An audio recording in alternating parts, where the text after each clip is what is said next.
Hello everyone, welcome to my platform.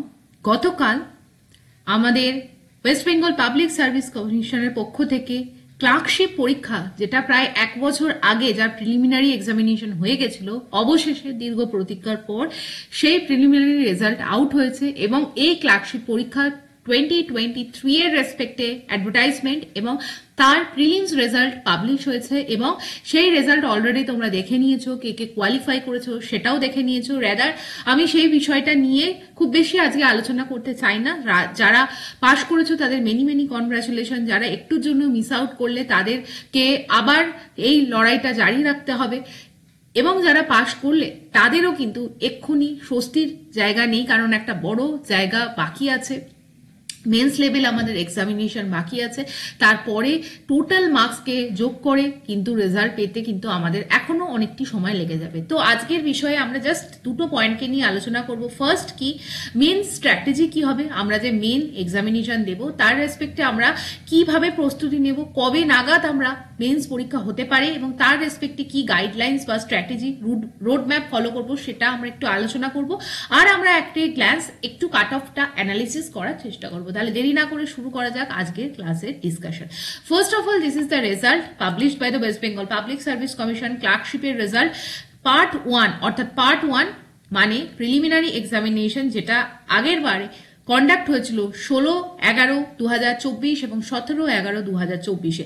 প্রায় 90,000 স্টুডেন্টকে pass করানো হয়েছে। ইট ইজ হিউজ এবং 90,000 স্টুডেন্টের রেসপেক্টে আমরা যদি দেখি, এত বড় একটা লিস্ট তৈরি করা, তাকে প্রপারলি পাবলিশ করা, সেই জায়গাটার জন্য আমার মনে হয় সময় অনেক বেশি লেগেছে পাবলিক সার্ভিস কমিশনের তরফ থেকে। But the main interesting thing is that the cut of.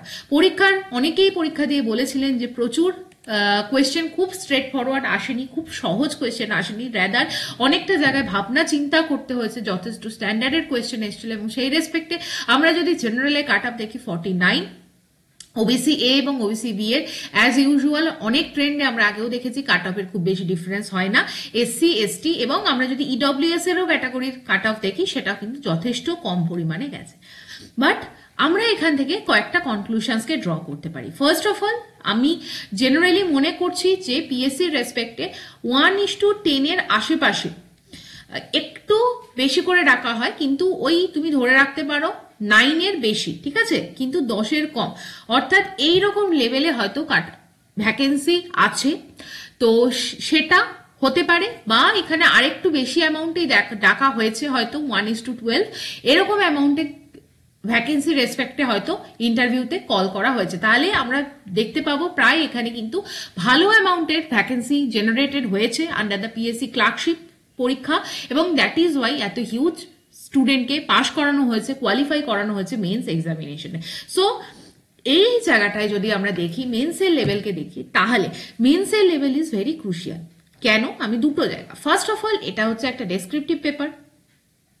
এখানে একটা সুন্দর প্রেজেন্টেবল অ্যান্সার করা একটা ইন্ডিড চ্যালেঞ্জ। সবাই সেটা পারবে না, যারা চর্চায় থাকবে না তারা পারবে না, এবং তোমরা নিজেদেরকে মনে করবে যে তোমরা যারা রেগুলার এই লেখার সাথে যুক্ত থাকবে, লেখাটা লিখবে, তাদের ক্ষেত্রে কিন্তু এই পরীক্ষায় একটা মেন্সের লেভেলে দেখো 90,000-এর মধ্যে আমি যদি ধরি 85,000 স্টুডেন্টও পরীক্ষা দিতে গেছে, তাহলে 85,000 খাতা কিন্তু পিএসসি কে চেক করতে হবে। 85,000 ইংলিশ কপি চেক করতে হবে, 85,000 বাংলা কপি চেক করতে হবে। ঠিক এই জায়গাটায় কিন্তু একটা আমরা বলতে পারবো গেম চেঞ্জার হয়ে যাবে এই ডেসক্রিপটিভ পেপারটা। যদি ধরো তোমার খাতা আর 10টা খাতার মতো গড়পড়টা তুমি লিখে আসো, প্রেজেন্টেশন তোমার গুড না হয়, তাহলে যে এক্সামিনার খাতা দেখবে তার ওই মোনোটনি একটা ব্রেক হবে না এবং মোনোটোনাস নাম্বার দিয়ে তোমায় বেরিয়ে যাবে। আর একটা জায়গা কেন ক্রুশিয়াল, মেন্সের জায়গায় তুমি ডেসক্রিপটিভ লেখাটাকে যদি সুন্দরভাবে প্রেজেন্টেবল ওয়েতে লিখতে পারো, সেই জায়গায় কিন্তু আমরা কি দেখবো, সেই জায়গায় আমরা কিন্তু দেখব যে আমাদের প্রিলিমসে 5-6 নাম্বার 7 নাম্বার যাদের কম হবে তাদেরকেও কিন্তু বিট করে তোমরা এগিয়ে যেতে পারবে। ঠিক আছে, কারণ এখানে কিন্তু ফাইনাল যে মেরিট লিস্টটা তৈরি হবে, ফাইনাল মেরিট লিস্টে কিন্তু টোটাল প্রিলিমস মার্কস এবং মেন্সের মার্কস যোগ হবে, অর্থাৎ prelims is not at all in a qualifying nature, rather এটা কিন্তু আমাদের ফাইনাল মেরিট লিস্টে যুক্ত হবে। সেই জন্য আমার প্রিলিমসের মার্কস কার কিরকম আছে ওএমআর শিট তো পিএসসির পক্ষ থেকে হয়তো পাবলিশ করে দেওয়া হবে, সেখানে রেসপেক্টও তোমরা দেখতে পাবে। আর যে জায়গাটা মোস্ট প্রবাবলি তোমাদের ওএমআর শিট বা তুমি কত ক্যালকুলেশন করেছো সেটা একটা আলাদা জায়গা। প্রিলিমসের মার্কসে যদি কারো 10 মার্কসেরও এদিক ওদিক হয়, এটাকে কিন্তু ডেসক্রিপটিভ পেপার দিয়ে অনেক সুন্দরভাবে মেকআপ করে দেওয়া যেতে পারে। তো descriptive paper is very crucial, এবং ডেসক্রিপটিভ পেপারসের জায়গাটাকে কিন্তু এই সময়টাকে কিন্তু খুব সুন্দরভাবে রেডি করতে হবে। নাও আমরা যদি একবার ডেসক্রিপটিভ পেপারটাকে নিয়ে দেখে নিই, তোমাদের পার্ট 2 অফ দ্য ক্লার্কশিপ এক্সামিনেশনে তোমাদের দুটো পেপারকে হ্যান্ডেল করতে হবে। ফার্স্ট ইজ দ্য গ্রুপ এ, যেখানে ইংলিশ, গ্রুপ বিতে বেঙ্গলি। এবার যারা নন বেঙ্গলি কমিউনিটি বা যাদের মাদার ল্যাঙ্গুয়েজ বাংলা না, তারা হিন্দি, উর্দু, নেপালি বা সাঁওতালি নিতে পারে। বাট আমি যদি এই জায়গাটা একবার সামারাইজ করি, 50 এবং 50 মার্কসের দুটো আমাদের পরীক্ষা হবে। ইংলিশের রেসপেক্টে রিপোর্ট, প্রেসি বা সামারি, অর্থাৎ তোমাকে 1/3 এটাকে রিডিউস করতে হবে, আর একটা কি ট্রান্সলেশন থাকবে। এরপর এই তিনটে জায়গার পর বাংলার যদি আমরা পেপারটাকে দেখি, সিমিলার পয়েন্টে তোমাকে পয়েন্টস বা মেটেরিয়াল সাপ্লাই করা হবে, কি কি পয়েন্টটাকে ইউজ করতে হবে, তোমাকে একটা রিপোর্ট লিখতে হবে, তোমাকে একটা সারাংশ লিখতে হবে, তোমাকে একটা প্যাসেজ প্রোভাইড করা হবে, এবং তোমাকে সিমিলার ওয়েতে ইংলিশ একটা প্যারাগ্রাফকে বাংলায় ট্রান্সফার করতে হবে, বা তুমি যদি হিন্দি নাও, উর্দু নাও, নেপালি নাও বা সাঁওতালি নাও, সেইভাবে তোমাকে সেই ট্রান্সলেশনটা করতে হবে।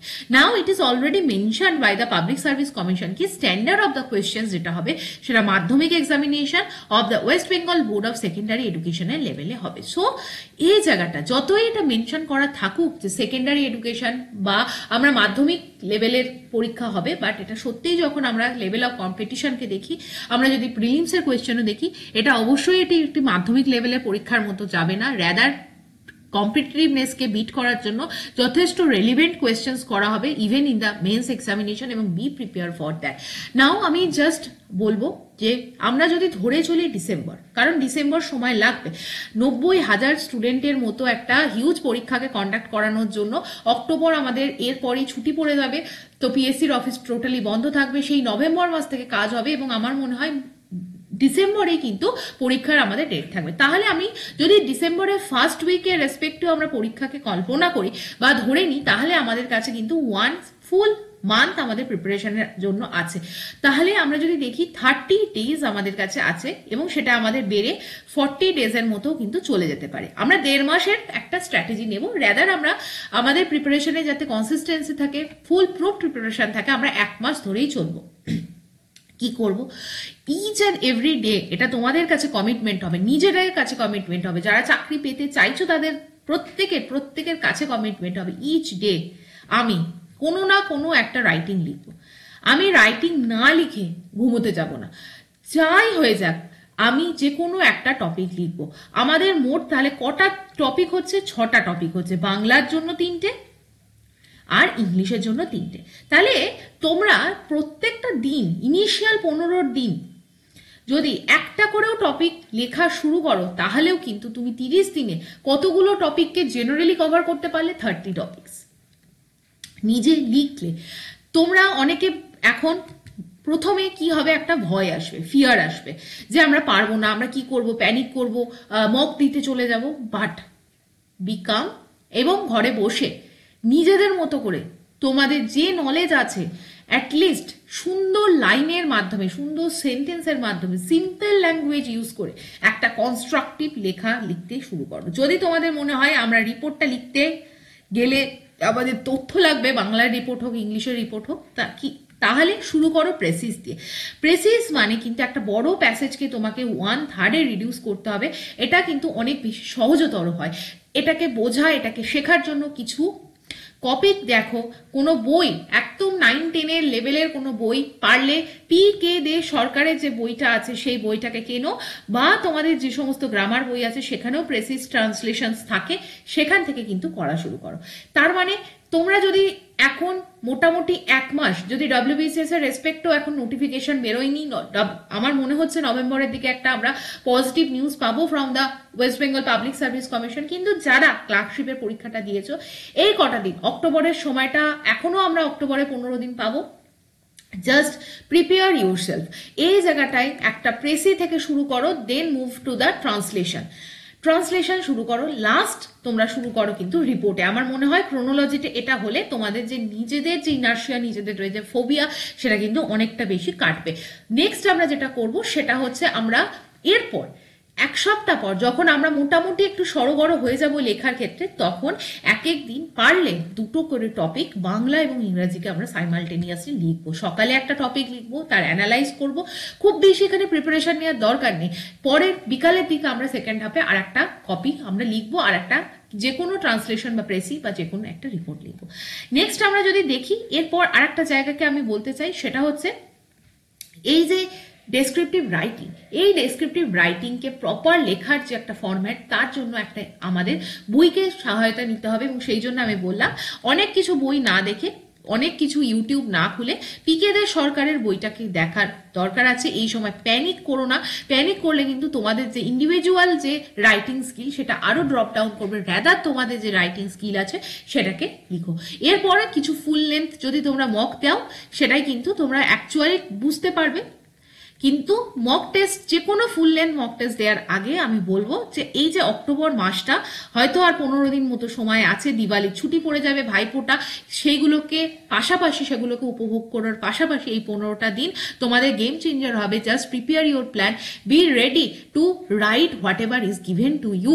একটু স্পন্টেনিয়াস রাইটিংকে, সুন্দর হাতের লেখা, কারোর হাতের লেখা অনেক সময় এমন হয় একদম বোঝা যায় না, সেই হাতের লেখাটাকে একটু ইমপ্রুভ করা। আর যদি পারো বাংলা নিউজ পেপার পড়ার কোনো অল্টারনেটিভ হয় না, এবং ইংলিশ নিউজ পেপার যদি পড়ো, একটা করে যদি নিউজ আর্টিকেলসকেও পড়ো, বাংলা একটা নিউজ আর্টিকেলস এডিটোরিয়াল সম্পাদকীয় পত্রিকার পেজটা খুলবে, একটা পড়বে, ইংলিশ একটা এডিটোরিয়াল পড়বে, তাহলে আমার মনে হয় তোমার এই যে 1:10 অনুপাতে ধরো 10 জনের মধ্যে একজন সিলেকশন পাবে বা 12 জনের মধ্যে একজন সিলেকশন পাবে, এই জায়গায় তোমার সিলেকশন পাওয়াটা 8-10 জনের থেকে কিন্তু অনেক বেশি ইজিয়ার হবে। সো এই হচ্ছে আজকের পুরো জায়গাটা ছিল। পরবর্তীকালে আরো ডিটেলস আমি ডেসক্রিপটিভের রেসপেক্টে কি করা যায় সেই রেসপেক্টে আমি ভিডিও আনবো। আজকে একটা জেনারেল আলোচনা ছিল।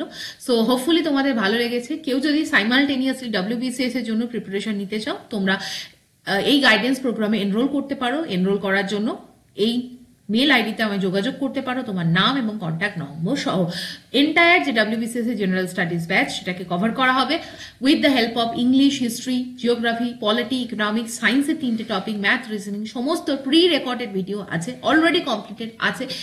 এবং সেই ভিডিওর মাধ্যমে ইন ডেপথ দেখো, সিলেবাস শেষ করা একটা জিনিস, সুপারফিশিয়াল লেভেলে পড়িয়ে দেয়া খুবই সহজ। তুমি একটা ধরো ফান্ডামেন্টাল রাইটস, কয়েকটা স্লাইডের মাধ্যমে তুমি ওটা পড়িয়ে দিতেই পারো, বাট তুমি ওই জিনিসটা থেকে কনসেপচুয়াল ক্ল্যারিটি তৈরি করতে পারছো কিনা, সেই ভিডিওটা দেখে তুমি বুঝতে পারছো কিনা, বা past year questions mains level পর্যন্ত সলভ করতে পারছো কিনা, that is the main criteria বা মেন ফোকাস, যেটার উপর ভিত্তি করে আমার এন্টায়ার স্টাডি মেটেরিয়ালস বলো, তোমার ভিডিও বলো, সেগুলো রেডি করা আছে। এছাড়া অনলাইন ইন্টারাক্টিভ ক্লাস আছে for your doubt clearings, and আমরা বিভিন্ন uncommon MCQ, statement wise MCQ, topic wise এমসিকিউকে আমরা ডিসকাশন করি। তোমরা যদি কেউ এনরোল করতে চাও, আমাকে পার্সোনালি মেল করো আমার চ্যানেলের official mail ID. So with this note I am bringing this class to the end. যারা যারা পাস করতে পারলে many many congratulations, but be ready for the battle of the mains examination.